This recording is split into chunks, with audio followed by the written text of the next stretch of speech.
Viewers, আশা করি সকলে ভালো আছেন। এই যে রেসিপি বাড়িতে চ্যানেলের পক্ষ থেকে আপনাদের সবাইকে স্বাগতম। আজকে আমি আপনাদের জন্য আরো একটি সহজ রেসিপি নিয়ে এসেছি।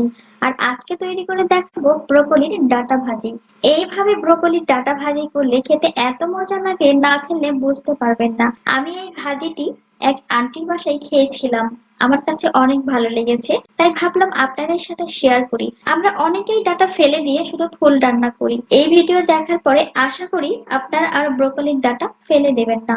আমি ভাজিটি করার জন্য ডাটা সহ ব্রোকলি নিয়েছি। এবার আমি সম্পূর্ণ ডাটা ছাড়িয়ে কেটে নেব।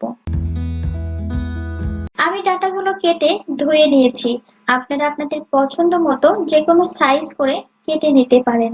সাথে নিয়েছি এক মুঠ মসুর ডাল। এই মসুর ডাল দিয়ে ব্রোকলি ভাজি করব। ভাজি করার জন্য চুলায় একটি ফ্রাই প্যান বসিয়ে দিয়েছি এবং এই ফ্রাই প্যানের মধ্যে আমি দিয়ে দিব 2 টেবিল চামচ পরিমাণের মতো সয়াবিন তেল। দিয়ে দিব আমি হাফ কাপ পরিমাণ পেঁয়াজ, 5 থেকে 7টা কাঁচামরিচ। দেওয়ার পরে আমি পেঁয়াজটাকে একটু বাদামি করে ভেজে নেব।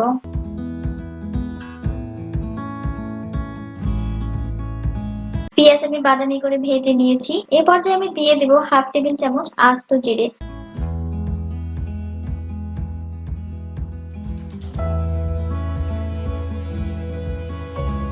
জিরে দেওয়ার পর আমি 10 থেকে 12 সেকেন্ড পেঁয়াজের সাথে জিরেটাকে ভেজে নেব।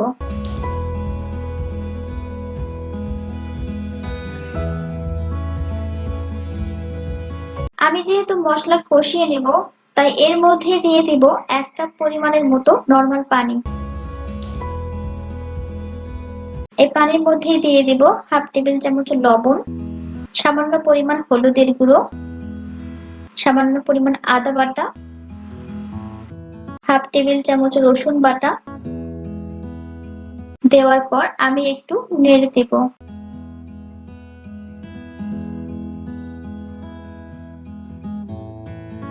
আর এই মশলার সাথে আমি দিয়ে দেব ধুয়ে রাখা মসুর ডাল। মসুর ডালটা একটু আগে দিয়ে দিলাম, কারণ মসুর ডালটা সেদ্ধ হতে একটু সময় লাগে। আর মশলা কষানোর সাথে সাথে আমার মসুর ডালটাও একটু সেদ্ধ হয়ে আসবে। নেড়ে চেড়ে এবার আমি ঢাকনা দিয়ে ঢেকে পানিটা না শুকানো পর্যন্ত অপেক্ষা করব। দেখুন ভিউয়ার্স, পানিটা শুকিয়ে এসেছে এবং মশলা কষানো আমার হয়ে গেছে। এই পর্যায়ে নেড়ে চেড়ে আমি এই মশলার মধ্যে দিয়ে দিব কেটে ধুয়ে রাখা ব্রোকলির ডাঁটা।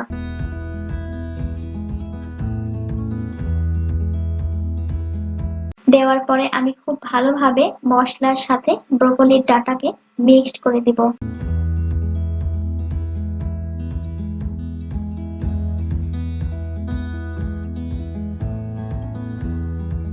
মিক্সড করা হয়ে গেলে এবার ঢাকনা দিয়ে ঢেকে 3 থেকে 4 মিনিটের জন্য মিডিয়াম আঁচে রেখে দিব। 3 থেকে 4 মিনিট পর আমি ঢাকনা তুলে নিচ্ছি। ব্রোকলি থেকে কিছুটা পানি বের হয়েছে।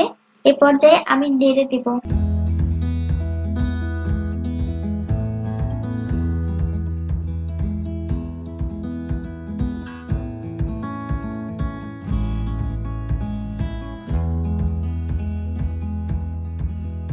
নেড়ে দেওয়া হয়ে গেছে।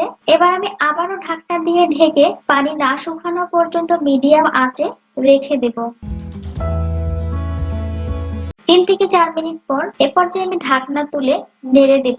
ব্রোকলির ডাঁটাটা আমার সেদ্ধ হয়ে এসেছে, তাই আমি আর ঢাকনা দিয়ে ঢেকে দিব না। নেড়ে চেড়ে এটাকে ভেজে নেব। আর ভাজতে ভাজতে আপনারা খেয়াল করবেন ভাজার কালারটা অনেকটা চেঞ্জ হয়ে আসবে।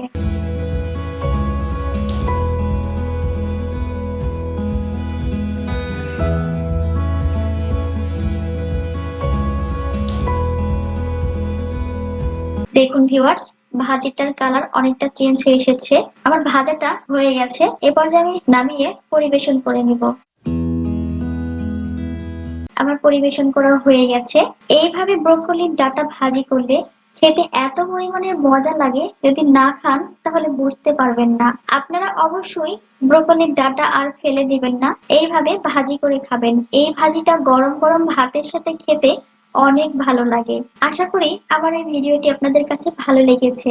ভালো লেগে থাকলে কমেন্টস করে জানাবেন, সাথে লাইক এবং শেয়ার করবেন।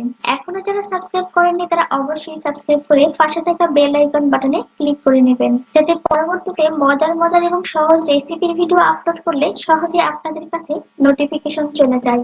আজকের মতো এখানে বিদায় নিচ্ছি, আবারও ফিরে আসবো সহজ এবং মজার কোনো রেসিপি নিয়ে। সেই পর্যন্ত সবাই ভালো থাকুন, সুস্থ থাকুন। আল্লাহ হাফেজ।